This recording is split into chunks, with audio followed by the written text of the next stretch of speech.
আসসালামু আলাইকুম রহমতুল্লাহি অবরাকাতুহ।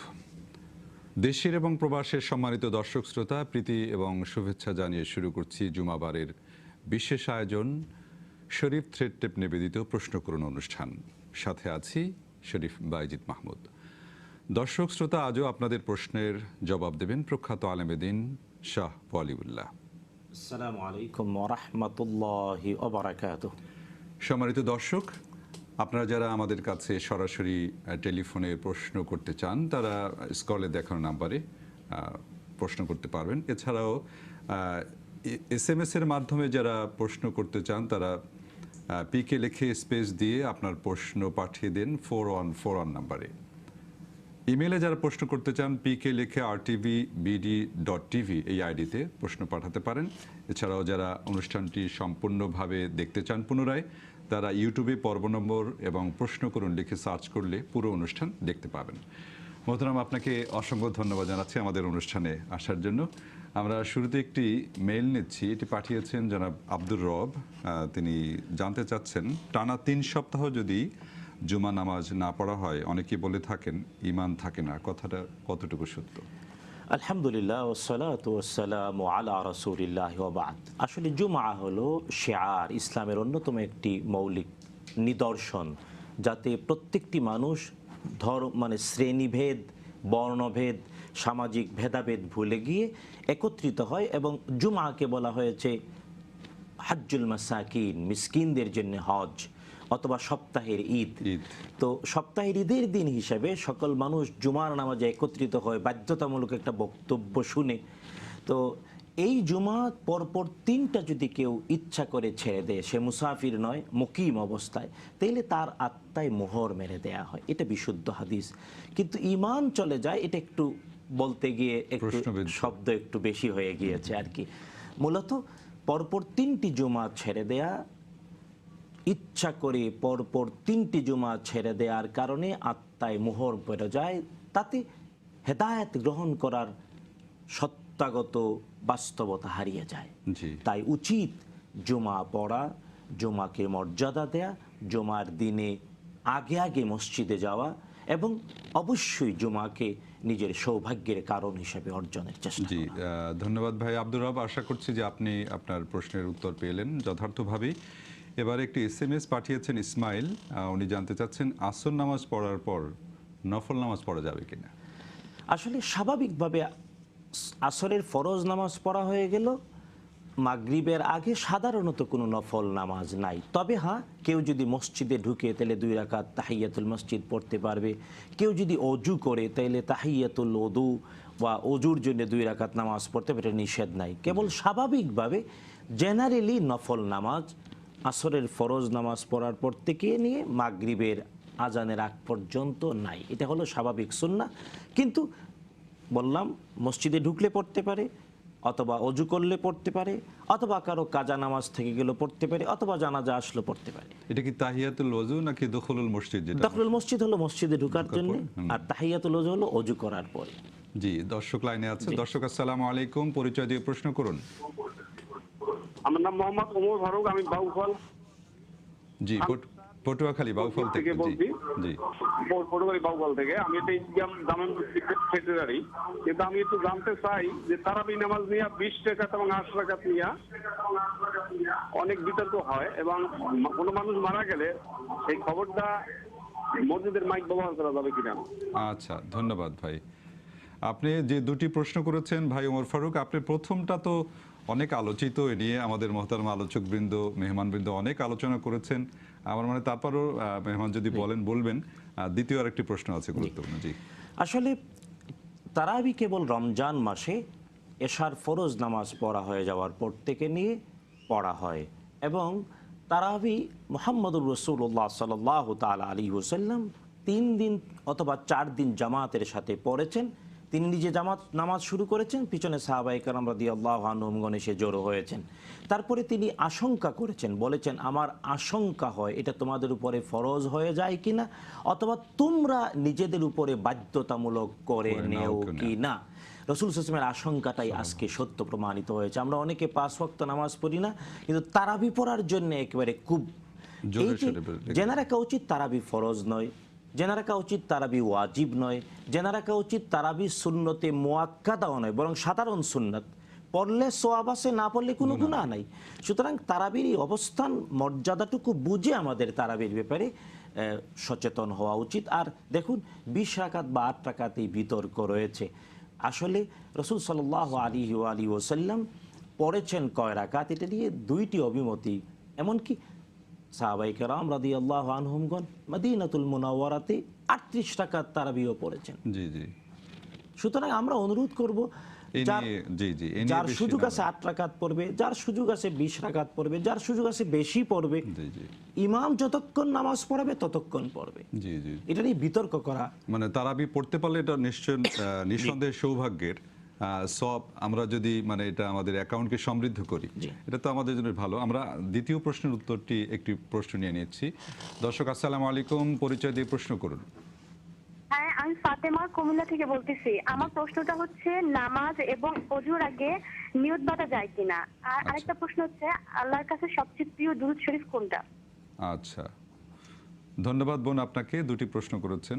দরুদ কোনটি? জি, নামাজ এবং ওযুর আগে নিয়ত করতে হবে তো কিনা। ভাইয়ের আগের একটি প্রশ্ন জি, রয়ে ওটা গিয়েছে। রয়ে গেছে।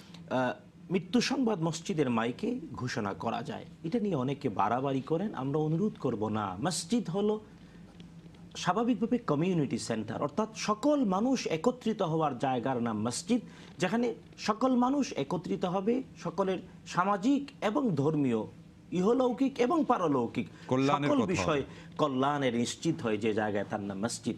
সুতরাং এক মৃত্যু সংবাদ স্বাভাবিকভাবে মসজিদের মাইক থেকে ঘোষণা করা যেতে পারে। এটা নিয়ে কেউ কেউ একটু বাড়াবাড়ি করেন, আমরা অনুরোধ করব এটা নিয়ে বাড়াবাড়ি জি। করা উচিত নয়। জি, ধন্যবাদ। যে আমাদের বোন যে প্রশ্ন করলেন নামাজ এবং ওযুর আগে নিয়ত, হ্যাঁ, নিয়ত আরবি ভাষার শব্দ, প্রত্যেকটা কাজের জন্যই নিয়ত শর্ত।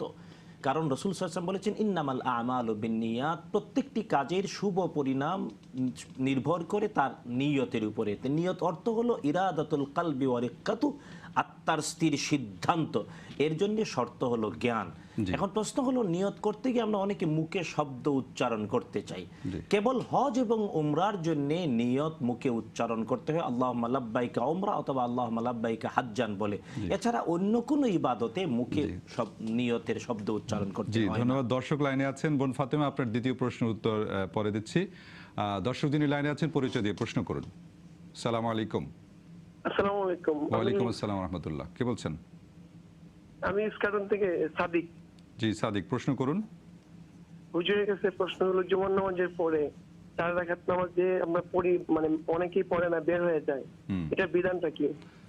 আচ্ছা, ধন্যবাদ আপনাকে ভাই সাদিক। জি, এর আগে বোন দরুদ, কোন দরুদটি সবচেয়ে গ্রহণযোগ্য? আসলে বিশুদ্ধ বর্ণনায় অনেকগুলো শব্দে দুরূদ শরীফের বর্ণনা রয়েছে, তবে স্বাভাবিকভাবে আমরা বলতে পারি আমরা নামাজের মধ্যে যে দুরূদ পড়ি, দুরুদে ইব্রাহিমি, আল্লাহুম্মা সাল্লি আলা মুহাম্মাদ ওয়া আলা আলি মুহাম্মাদিন কামা সাল্লাইতা আলা ইব্রাহিম ওয়া আলা আলি ইব্রাহিম ইন্নাকা হামিদুম মাজিদ, আল্লাহুম্মা বারিক আলা মুহাম্মাদ ওয়া আলা আলি মুহাম্মাদ কামা বারাকতা আলা ইব্রাহিম ওয়া আলা আলি ইব্রাহিম ইন্নাকা হামিদুম মাজিদ। এটাই সর্বশ্রেষ্ঠ, এটাই পড়া উচিত, স্বাভাবিকভাবে আমরা পড়ি। জুমার নামাজের পরে একটু আরেকটা প্রশ্ন। দর্শক আসসালামু আলাইকুম, পরিচয় দিয়ে প্রশ্ন করুন। ওয়ালাইকুম আসসালাম ওয়া রাহমাতুল্লাহ। দোরা বলছি চিটং থেকে। দুটি প্রশ্ন। জি, জি। প্রথম প্রশ্নটা হচ্ছে যে জুমাবারে আমরা তো দরুদ শরীফ পড়ব, সাথে কারো যদি ইচ্ছে থাকে যে আজকে আমার একটা দোয়া কবুল হবে, তো সে দোয়া কবুল বেশি করার জন্য পড়বে নাকি আল্লাহ তসবিহ পড়তেও যদি ইচ্ছা করে, কোনটা বেশি করবে? আচ্ছা। সেকেন্ড কোশ্চেন হচ্ছে যে আমরা কোরআনিক দোয়া, আল্লাহ জানি যে আল্লাহ সব দোয়াই, সব ভাষায় দোয়া কবুল করে, জি। কোরআনিক দোয়াগুলা পড়ে তো সওয়াব ছাড়া দোয়া কবুলের আশা কি বেশি করা যায়? আচ্ছা, বুঝতে জি। পেরেছেন? জি জি, বুঝতে পেরেছি, ধন্যবাদ। জি, এর আগে যে ভাই সাদিক প্রশ্ন করেছিল জুমার নামাজের পরে যে 4 রাকাত নামাজ অনেকেই পড়েন না, এটি বিষয়ে আসলে জুমা মসজিদে ঢুকে 2 রাকাত নামাজ, তারপরে যদি সুযোগ থাকে 2 রাকাত করে সুন্নত পড়া যায়, তারপরে ইমামের 2টি খুতবা এবং খুতবা শেষে 2 রাকাত নামাজ পড়ার পরে যদি কেউ মসজিদে না সুন্নত পড়তে চায়, তাহলে এটার নাম বাদাল জুমা না, এই নামটা বিদাত। কিন্তু মসজিদে যদি কেউ সুন্নত পড়তে চায় 4 রাকাত পড়বে। আর কেউ যদি মনে করে যে আমি মসজিদে পড়ব না, বাসায় যায় পড়ব, তাহলে রাসূল সাল্লাল্লাহু আলাইহি ওয়াসাল্লাম সারা জীবন অভ্যাস ছিল, তিনি ফরজ নামাজগুলো পড়তেন মসজিদে, সুন্নত নফল নামাজগুলো ঘরে পড়তেন। এবং তিনি বলেছেন, লা তাজআলু বুয়ুতাকুম কুবুরা, তোমরা তোমাদের ঘরগুলোকে কবরে পরিণত করো না, কারণ কবরে নামাজ হয় না, তাই ঘরের মধ্যে নামাজ পড়ো। তাই জুমা যদি কেউ মসজিদে 2 রাকাত নামাজ শেষ করে ঘরে যায় নামাজ পড়ে, তাহলে 2 রাকাত সুন্নত পড়বে। আচ্ছা, আর মসজিদে যদি পড়ে তাহলে 4 রাকাত পড়বে। প্রশ্ন হচ্ছে যে এই যে 4 রাকাত, এটা কি জুমার পার্ট? না, অবশ্যই এটা না। যদি কেউ না পড়ে অপরাধ হবে না, তবে জি। পড়াটা ভালো। বুঝছো, মোহতারাম বন্দোলা চিটাগাং থেকে প্রশ্ন করেছিলেন জুমার দিনে দোয়া কবুলের জন্য কোন দুরূদ ইত্যাদি। আর একটা প্রশ্ন করেন কোরআনিক দোয়া ইত্যাদি, এই বিষয়টা যদি- আসলে জুমার দিনে এমন একটি মুহূর্ত রয়েছে যে মুহূর্তে আল্লাহ সুবহানাহু ওয়া তাআলা বান্দার সকল দোয়া কবুল করেন। এই সময় এই মুহূর্তটা কখন, এই নিয়ে যদিও বিতর্ক রয়েছে, মানে ভিন্ন ভিন্ন মত রয়েছে আর কি, বিতর্ক বলতে ভিন্ন ভিন্ন মত। তবে জুমার পুরাটা দিনই হলো মর্যাদার। এখন প্রশ্ন হলো, আমরা অনেকে খুচরা বিক্রেতার মতো, যে আমার একটু 5 কেজি আটা, 2 কেজি মানে লবণ, এই ধরনের খুচরা এর মতো দোয়া করি। আল্লাহ সুবহানাহু ওয়া তাআলা তিনি আল্লামুল গুয়ুব, তিনি সব কিছু জানেন। নবীগণ আল্লাহ তাআলার কাছে খুচরা ক্রেতার মতো দোয়া করেননি, বরং ডাইরেক্ট দোয়া করেছেন। কারণ তিনি যেহেতু সব কিছু জানেন, কোনো কিছুই তার কাছে অনবহিত যোগ্য নয়, তিনি সব জানেন। তাই আল্লাহ তাআলার কাছে সাহিত্যের ভাষায় দোয়া করেছেন নবীগণ। যেমন আমরা দেখতে পাই মানে আইয়ুব আলাইহিস সালাম প্রচণ্ড অসুস্থ, তিনি কি দোয়া করলেন? বলেন, রব্বি আন্নি মাসসানিয়া দুররু ওয়া আনতা আরহামুর রাহিমিন। ও আল্লাহ তাআলা, আমাকে স্পর্শ করেছে কষ্ট, তুমি হলে দয়া। তিনি বললেন না আমি অসুস্থ, আমারে সুস্থ করো, বেদনা লাগে, কষ্ট লাগে। তার মানে নবীগণ এই সুন্দর, তাই আল্লাহ তাআলার কাছে আমরা দোয়া করব আল্লাহর শিখানো শব্দে। তিনি বলেছেন, রব্বানা আতিনা ফিদ দুনিয়া হাসানা ওয়া ফিল আখিরাতি হাসানা ওয়া কিনা আযাবান নার। আল্লাহ তাআলার শিখানো শব্দে, কোরআনের এই শব্দ দিয়ে দোয়া করা যায়, কারণ তার রহমতের ভান্ডার তো অফুরন্ত, এবং তিনি সব জানেন, তিনি তার জানার বাহিরে কিছুই নাই। জি জি। সুতরাং আল্লাহ তাআলার কাছে এই ক্ষেত্রে মানে ব্যাপার হলো যে আমরা যখন ইবাদত করব, দুরূদ শরীফ পড়ব, কোরআন তেলাওয়াত করব, আল্লাহর বন্দিগি করব, আল্লাহর দায়িত্ব হয়ে যায় আমাদের প্রয়োজনটা পূর্ণ করে দেয়া নিজ দায়িত্বে। তাই আমরা অনুরোধ করতে চাই, ভেঙ্গে ভেঙ্গে বিষয়ভিত্তিক দোয়া করার চেয়ে ইবাদতটা কন্টিনিউ করা। তাহলে ইবাদত যে কন্টিনিউ করে, তার সকল প্রয়োজন আল্লাহ তাআলা মিটিয়ে দেওয়ার দায়িত্ব নিয়ে নেন। হ্যাঁ, দ্বিতীয় প্রশ্ন হলো যে কোরআনিক দোয়া, তিনি বলেছেন কোরআনিক দোয়া কি মানে সওয়াবের নিয়তে পড়বেন না দোয়া হিসেবে পড়বেন? আসলে এক ঢিলে দুই পাখি। এতে কোরআনিক দোয়াগুলো পড়লে আপনি মানে যখন কোরআন তেলাওয়াতের উদ্দেশ্য নিয়ে পড়বেন, এর ভিতরে দোয়াগুলোও আছে, দোয়ার মানসিকতাটাও রাখবেন। কোরআন তেলাওয়াত করছেন দুইটি, তেলে কোরআন তেলাওয়াতের অক্ষরে অক্ষরে সওয়াবটাও পাবেন, অর্থ অনুধাবন কারণে সওয়াবটা হবে ডবল। আর আল্লাহ তাআলা তো যা নিজে শিখিয়েছেন, অ্যাপ্লিকেশনের ভাষা তিনি শিখিয়েছেন, তাই আল্লাহ তাআলা কবুল করবেন ইনশাআল্লাহ। ধন্যবাদ বন্ধুরা, আশা করছি যে আপনি এবং এই মুহূর্তে যারা টিভি সেটের সাথে সামনে বসে অনুষ্ঠান দেখছেন, তারা সবাই বিষয়টি অনুধাবন করতে পেরেছেন। মোহতারাম, এবার একটি ইমেল পাঠিয়েছেন ভাই রাশেদ। তিনি জানতে চাচ্ছেন, আমরা দেখতে পাই কোনো পুরুষ ব্যক্তি মারা গেলে মহিলারা দেখতে যায়, এটা কি করা ঠিক? আসলে মৃত্যু মানেই চিরবিদায়, ইন্তেকাল মানে পৃথিবী থেকে চিরন্তন বিদায় হয়ে যাওয়া, চিরস্থায়ীভাবে ট্রান্সফার হয়ে যাওয়া। এর আগে সবাই দেখতে চায়, এটা একটা স্বাভাবিক মানবীয় আকাঙ্ক্ষা। এখন প্রশ্ন হলো যে দেখতে যাবে কে, কাকে দেখতে যাবে? এই ক্ষেত্রে যেমন একজন নারী, তাকে অন্য পুরুষ দেখবে? স্বাভাবিকভাবে আমরা বলি না, শরিয়া বলে কেবল ওই সকল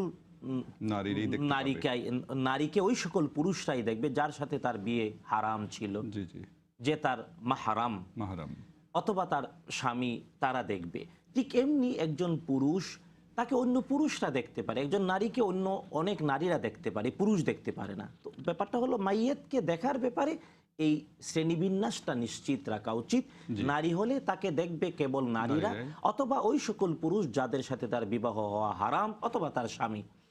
ঠিক এমনি একজন পুরুষ মারা গেলেন, তাকেও দেখবে ওই সকল নারীরা যাদের সাথে এই মৃত পুরুষের বিবাহটা হারাম ছিল, অথবা অন্য সকল পুরুষেরা। জি, ধন্যবাদ। দর্শক আসসালামু আলাইকুম, পরিচয় দিয়ে প্রশ্ন করুন। হ্যালো, আসসালামু আলাইকুম, আমি তো ইসলামপুর থেকে বলছি। জি, প্রশ্ন করুন। হ্যাঁ, আমার প্রথম প্রশ্ন হলো, আমি দুইটা প্রশ্ন করতে চাই। প্রথম প্রশ্ন হলো বেতের নামাজ নিয়ম কিভাবে পড়বে আর কি, আর হলো যে মাযহাব মানুষ যে মাযহাব অনুযায়ী নামাজ পড়ে সেটা কি সঠিক নাকি? আর আমরা তো পিস টিভি দেখি, পিস টিভি দেখা যাবে কিনা? জি জি, কি বললেন শেষে? হ্যালো, জি পাওয়া গেছে, ধন্যবাদ। প্রশ্ন 3টি প্রশ্ন আর কি, যদি বলেন। জি, আসলে ভিতির মানে হলো বেজুর। এশার নামাজের পরে ফজরের ওয়াক্ত হওয়ার আগে এই নামাজটুকু পড়তে হয়। এটা 1 রাকাত যেমন পড়া যায়, 3 রাকাত পড়া যায়, 5 রাকাত পড়া যায়, 7 রাকাত পড়া যায়, 9 রাকাত পড়া যায়, 11 রাকাতও পড়া যায়। যে যেমনটা ইচ্ছা তেমনটা পড়বে। রাসূল সাল্লাল্লাহু আলাইহি ওয়াসাল্লাম যা যা করেছেন আমাদের উচিত সবগুলোই আমল করার চেষ্টা করা। কেবল সারা জীবনে একটি সুন্নত আমল করলাম না, যে ব্যাপারে একাধিক সুন্নত রয়েছে সবগুলো আমলের চেষ্টা করা উচিত। তাই আমরা অনুরোধ করব 1 রাকাত বিতির যেমন পড়া যায়, 3 রাকাত পড়া যায়, 5 রাকাত পড়া যায়, সবগুলো আমলের চেষ্টা করব আমরা ইনশাআল্লাহ। আর বিতিরের নামাজ পড়তে গিয়ে আমরা আমাদের দেশে সবসময় কেবল 3 রাকাতই পড়ি, এবং আমাদের দেশে 3 রাকাত পড়তে গিয়ে আমরা যে সিস্টেমে পড়ি একসাথে, এটা বিশুদ্ধ বর্ণনায় পাওয়া যায় না। বর্ণনাগুলো একটু প্রশ্নবিদ্ধ। অতি বিশুদ্ধ বর্ণনায় যেভাবে পাওয়া যায় যে আপনি 2 নিয়মে 3 রাকাত পড়তে পারেন, হলো একসাথে 3 রাকাত, তাইলে বৈঠক হবে সর্বশেষে একটা, অথবা আপনি প্রথমে 2 রাকাত পরে সালাম ফিরালেন, তারপরে আরেক রাকাত পড়লেন, এইভাবে 3 রাকাত। তাকে বৈঠক 2টা হচ্ছে। জি, আর উনি আরো জানতে চেয়েছেন যে মাযহাব মানা বা মাযহাব অনুযায়ী পড়ার বিষয় যেটা। আসলে মাযহাব আরবি ভাষার শব্দ, যার সরল অনুবাদ হলো অভিমত, চলার পথ। কোরআন এবং সুন্নাহর কিছু কিছু বক্তব্যের ব্যাপারে ভিন্ন ভিন্ন অভিমত মতামত রয়েছে। জি, ভিন্ন ভিন্ন মতামত রয়েছে। তো আসলে দেখতে হবে কোন অভিমতটা বিশুদ্ধ সুন্নায় প্রমাণিত এবং কোন অভিমতের পক্ষে দলিল অতি মজবুত। জি, ওই অতি মজবুত দলিল ভিত্তিক অভিমতটাই মানতে হবে। এই ক্ষেত্রে কেবল আমরা কোনো ইমামের নাম ধরে তার মাযহাবটাই মানবো, তাহলে কিন্তু বিশুদ্ধ দলিলের বাহিরে গিয়ে ইমামের অভিমতটা মানলে ইমামরাও তার বিরুদ্ধে নসিহত করেছেন। আবু হানিফা রাহমাতুল্লাহ তিনি বলেছেন, ইযা সাহহাল হাদিস ফাহুয়া মাযহাবি, যখন হাদিস বিশুদ্ধ বলে প্রমাণিত হবে এটাই আমার মাযহাব। সুতরাং বিশুদ্ধ হাদিসের বিপরীতে মাযহাব নয়, আর মাযহাব আলাদা কোনো ধর্ম নয়। এটা কেবল জ্ঞান চর্চায় এক একজন আলেম যা বুঝেছেন তার অভিমতটুকু দিয়েছেন, এবং যারা অভিমত দিয়েছেন তারা বলেছেন আমার অভিমতটাই গ্রহণ করো না যতক্ষণ না তা দলিল দ্বারা প্রমাণিত না হয়। এবং আলহামদুলিল্লাহ এই সময়ের গর্বে এই বিষয়গুলো দলিল দ্বারা কোনটা অতি বিশুদ্ধ তা প্রমাণিত। জি মোহতারাম, আজকে আর আমাদের হাতে সময় নেই, আপনাকে অসংখ্য ধন্যবাদ জানাচ্ছি। দর্শক, এতক্ষণ আপনারা দেখছিলেন প্রশ্ন করুন অনুষ্ঠান, শরীফ থ্রেড টেপ নিবেদিত। আশা করছি আজকের যে প্রশ্নগুলো আপনারা করেছেন ইমেল এবং SMS এর মাধ্যমে বা সরাসরি টিভি সেটের সামনে বসে যে সমস্ত দর্শক শ্রোতারা দেখেছেন, যদি এই অনুষ্ঠানের সার্থকতা তখনই হবে আজকের এই অনুষ্ঠান থেকে আমরা যদি যা জানলাম তা আমাদের ব্যক্তিগত জীবনে আমলে আনতে পারি। আল্লাহ রাব্বুল আলামিন আমাদের সবাইকে সেই তৌফিক দান করুন। দেখা হবে আগামী বৃহস্পতিবার বিকেল 5টায়। সে পর্যন্ত আপনারা সবাই ভালো থাকুন, সুস্থ থাকুন, থাকুন নিরাপদে। ওয়াসসালামু আলাইকুম ওয়া রাহমাতুল্লাহি ওয়া বারাকাতুহু।